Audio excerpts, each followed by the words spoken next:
A graça e a paz, amados pastores, novamente aqui para falarmos sobre o capítulo 5, o Evangelho de João, e terminar aqui nossa parte ali do Evangelho, né? Lembrando que o escritor ele fala que o estilo literário do Evangelho é um estilo controverso, né? Não se sabe se é uma biografia ao modos da antiguidade ou se é um estilo literário totalmente inédito, né? E aí vamos entrar no quarto evangelho, o evangelho de João, né? Esse evangelho que no lado ele bate muito forte, né? Aqui ele passa assim como qualquer um dos outros evangelhos, ele não dá uma ênfase maior. Ele diz que o evangelho de João pode ser dividido em duas partes, né? Ou em dois livros. O primeiro livro é o livro dos sinais e o segundo livro é o livro da glória, ou o livro da paixão, tá? Só que o escritor ele fala o seguinte: na minha opinião, é um livro só, e é o livro dos sinais. A paixão de Cristo, a morte de Cristo, a ressurreição de Cristo é apenas mais um sinal que ele é Deus. Só que é um grande sinal, é o maior sinal que ele deu, mas é um sinal. Então ele diz: não há por que dividir entre o livro dos sinais e o livro da paixão. A paixão é apenas um sinal, e na verdade tudo isso é um livro só, tá? Ele acredita que aquela mulher que foi apanhada de adultério não estava na versão original, não estava no texto original, foi acrescentado depois ali pelos copistas, né? Quem escreveu João? Quem é? De qual autoria? Bem, assim como os demais evangelhos, ele não diz quem escreve, não temos uma autoria declarada, tá? Mas acredita-se que quem escreveu foi João, filho de Zebedeu, né? Ele escreveu quando ele residia ali em Éfeso, ou seja, foi um dos discípulos de Cristo. Só que aí a gente vai entrar um pouquinho ali em algumas observações sobre isso. Só que ele volta de novo aquela ideia de F.F. Bruce, não merece confiança o Novo Testamento, que está na biografia, tá? Que ele vai falar o quê? Ele até puxa o trecho do livro, ele vai falar o seguinte, que é digno de nota, tá? É digno de nota, eu até marquei aqui.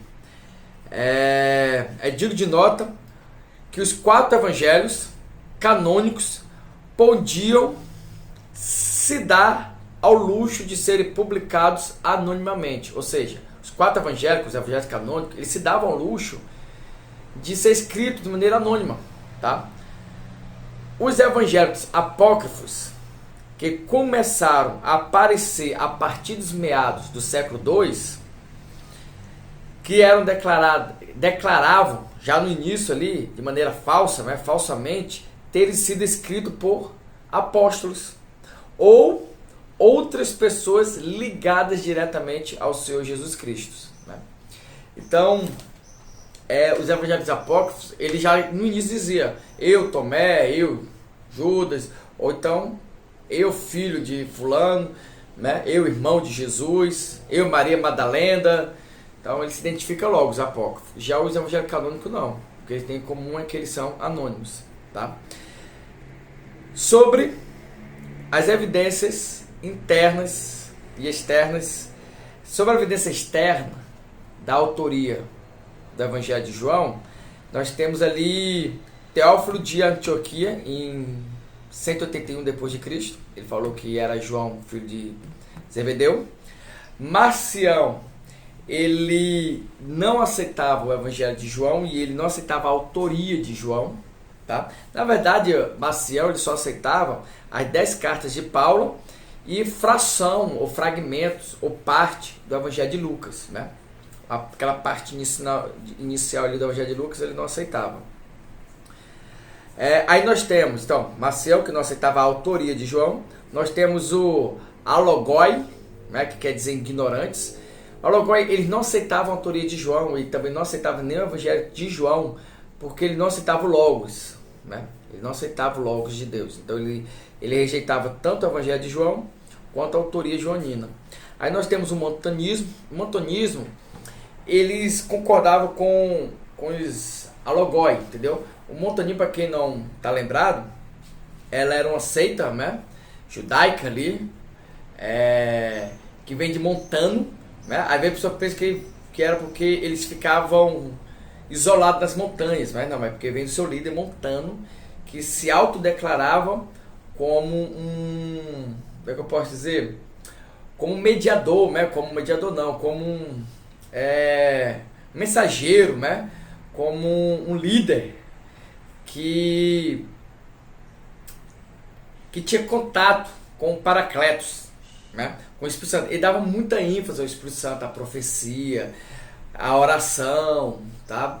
A vida isolada. E por que eles não gostavam do Evangelho de João? Porque o Evangelho de João, ele traz o Paracletos muito forte e ele não via o Espírito Santo daquela maneira que João trabalhava, né? Um dos maiores evangelistas do Novo Testamento, que é Dodge, ele não concorda com a autoria de João, o apóstolo, o João, filho de Zebedeu. Para ele, quem escreveu o Evangelho de João foi João, mas João, o presbítero. E é interessante porque ali os papias, né, ali na história da igreja, ele também acreditava nisso. E ele tem um texto que ele fala que quem escreveu o Evangelho foi um presbítero, tá? Que escreveu, e ele era discípulo de João. Então ele ouviu tudo que João falou e ele escreveu o Evangelho, né? E aí ele mostra alguns versículos que dá a entender que que como se tivesse mesmo do João, tal, por causa de uma vírgula ali na parte do João presbítero, que a gente não vai entrar nesses detalhes. Importante você ter essa ideia. Ele até reforça também aquela ideia que João fala que ele é o discípulo amado, né? E é inquestionável que o discípulo amado é João. Só que algumas pessoas falam o seguinte: é estranho a pessoa falar de si mesmo dessa maneira, né? Tipo, eu, Malson Darley, sou pastor amado do pastor presidente. É estranho, né? Você falar de si mesmo assim, né? Eu sou o queridinho de fulano, né? Então ele diz que normalmente essa é uma taxação de quem, de uma terceira pessoa, né? Ah, fulano ali é o queridinho de cicrano, né? Só que ele mostra, o escritor, que Paulo e Pedro faz isso diversas vezes, né? Se autoelogiam, né? Se autotitulam assim, de alguma maneira predileta, né? Beleza. Mas a gente não vai entrar nessa nuance, só para vocês terem essa ideia, que algumas pessoas não aceitavam a autoria joanina e atribuía a João o presbítero, tá?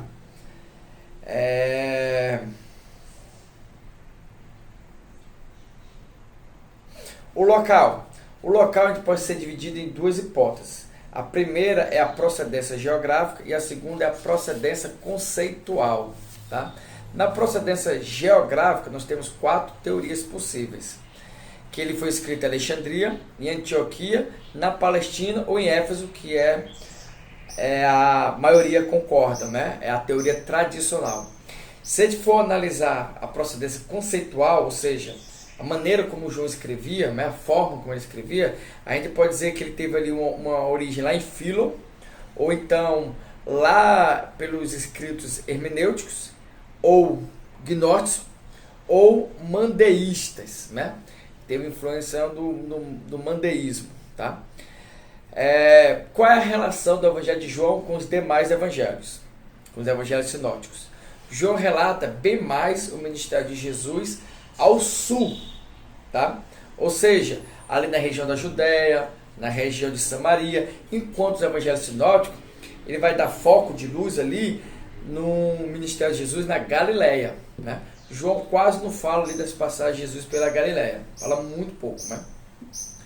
João tem um caráter cristológico distinto dos demais, né?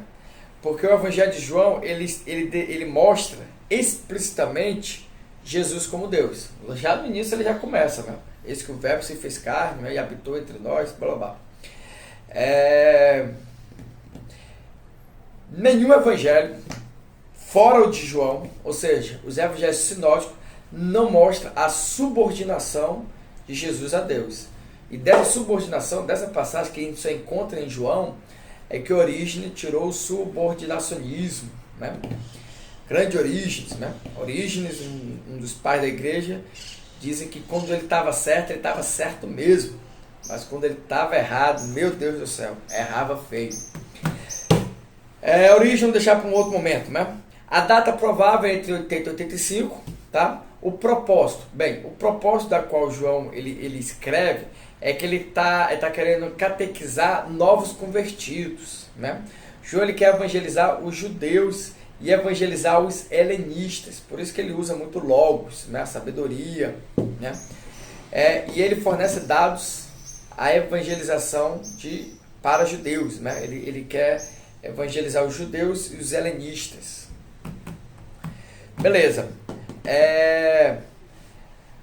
O fragmento mais antigo do Novo Testamento, que nós temos, o fragmento mais antigo do Novo Testamento, ele é o do Evangelho de João.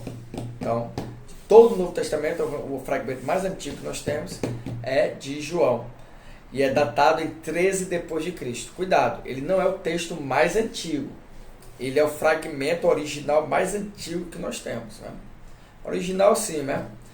É o fragmento mais antigo que nós temos. Original no sentido dele estar lá conservado da mesma forma como ele foi escrito, né? Não que seja o texto original do Evangelho de João, porque nós temos apenas cópia das cópias. Vamos lá. A canonicidade. E aí vem um fator interessante, tá? Com exceção de Lucas, os evangelhos todos foram bombardeados por Marcião, tá? Só por eles. Ninguém mais questionou os evangelhos, salvo João. Por quê? Porque João, além de Marcião, além de Marcião, os alogoi também questionavam, entendeu? Se alogoi, eu sempre busco primeiro a palavra logos, né? Porque ele não aceitava a palavra logos. Aí eu boto aí o alogoi, né? Que tem a mesmo radical, né? Mesmo radical grego, né? Logos ali, tá? Ok? Então, Mateus, só quem questionou foi Marcião. Lucas, não houve questionamento.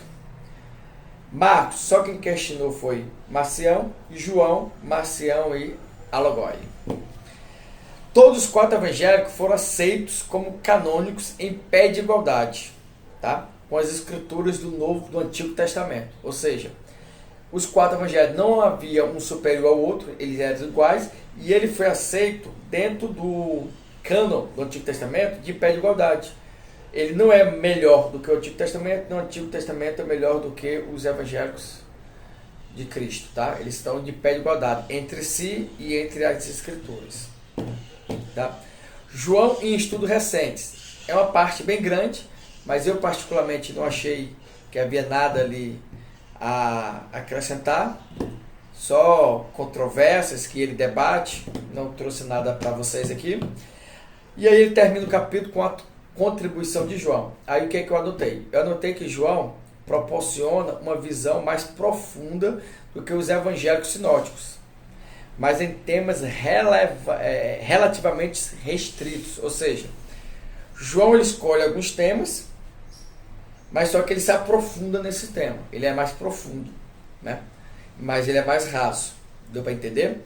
Ele não se estende muito, mas ele recua um pouco, mas ele se aprofunda. Essa é uma das principais razões porque seu vocabulário é relativamente pequeno. É um menor vocabulário que nós temos dos evangélicos. Em que sentido? Que ele repete muito os mesmos temas, as mesmas palavras, né? Com certas palavras e expressões correndo repetitivamente, né? Expressões e palavras ele repete muito. Beleza? São essas as considerações do Evangelho de João. E aí nós vamos depois entrar em Atos dos Apóstolos. Então, até lá, hein? Forte abraço. Tchau, tchau.